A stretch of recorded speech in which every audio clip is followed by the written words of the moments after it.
What's up, everybody? It's Jake Ross with Century 21, the Harrelson Group in Myrtle Beach.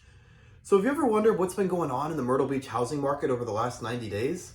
In this video, I'm going to be breaking down the market data we're seeing for single-family homes in Myrtle Beach and North Myrtle Beach.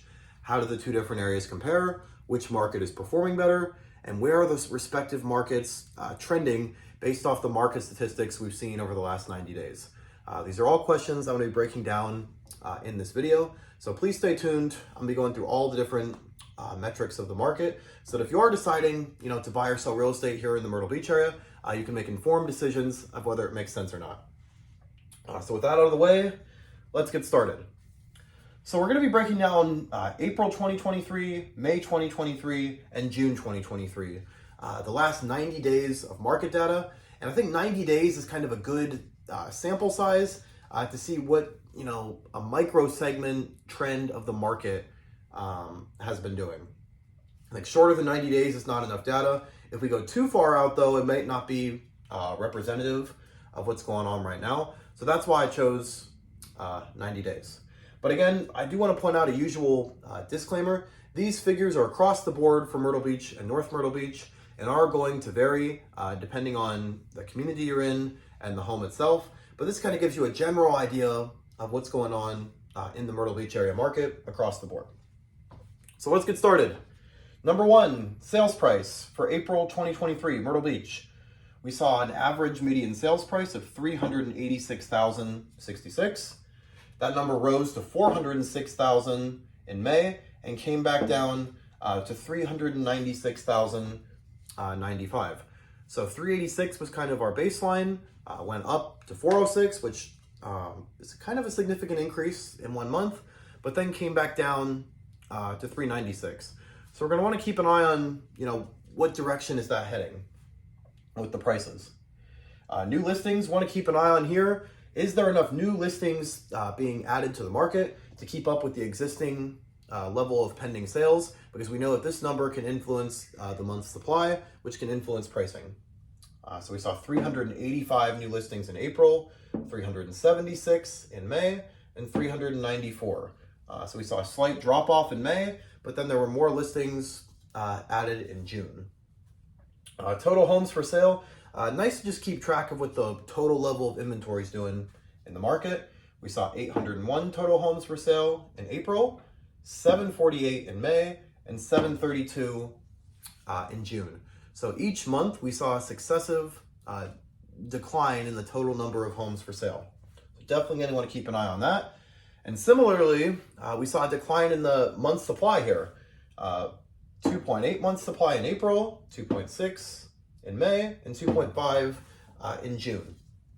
So that's definitely something we're going to want to keep an eye on because if the month's supply keeps going down, it is going to most likely push us further into a seller's market due to inventory having the most effect on prices. Percent of list price here, again, just how competitive of a market we're in right now. Typically, the higher the percent of list price, the more of a seller's market. The lower percent, more of a buyer's market. So we see 98.4% in April, 98.5% in May, and 98.3% in June. So no two significant changes there. Right around 98% seems to be the average for percent of list price. And this is an important number to keep in mind whether you're buying or selling. And it is going to vary depending on, obviously the specific property you're buying, the community you're in. But I think it's important when you're buying to know what the norms are for the area you're buying in, just to know whether you're submitting a competitive offer for that area. And from a seller's perspective, it can be a good tool when evaluating offers, again, to know how competitive of an offer you're receiving. Okay, price per square foot. Just a good gauge of, if you're, from a buyer's perspective, are we buying properties at a competitive price per square foot? In other words, if the price per square foot property you're buying is a lot higher than the average, you could be overpaying. And from a seller's perspective, if you're way above the average price per square foot for similar sized homes, it could mean that you're not competitively priced. and it may make it more difficult to sell your listing. But do keep in mind that this number, again, is going to vary based off the home and community. But we saw 155 price per square foot in April, $158 in May, and $155 in June. So no two significant changes there. Days on the market. Again, we want to keep an eye on, is that number trending up or down? 116 days on the market was the average in April, 99 in May, and 90 in June. So that number is on the downward trend. Pending sales, 336 in April, 357 in May, and 326 in June. So we have seen kind of a successive decline of pending sales, which is a lot better representative of what's going on in today's market. If you look at the pending sales, it tells you, when a home went under contract, versus a closed sale just tells you when it closed, not when it went under contract. So it's not necessarily representative of, today's market conditions. Okay, so those are the numbers for Myrtle Beach. What's been going on in North Myrtle Beach? Well, we see the average median sales price here in April was $558,750. That number rose way up to $590,000 in May and dropped to $528,000 in June. So in Myrtle Beach and North Myrtle Beach, we saw prices go up in May and come back down in June. There were 68 new listings added to the market in April, 66 in May, and 63 in June. So in North Myrtle Beach, slight decline we're starting to see in the new listings being added to the market for single-family homes. Total homes for sale, we see 144, 157, and 157. So that number, as far as the total inventory in North Myrtle Beach, appears to be pretty stable.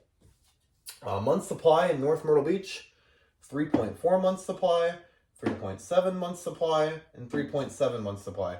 So in North Myrtle Beach, we are seeing higher levels of inventory than Myrtle Beach, but I would still say, even though the inventory is higher than Myrtle Beach, I do think it is still a seller's market, because that is still higher inventory, but not high inventory. Percent of list price, 97.6%, 98.5%, and 97.8%.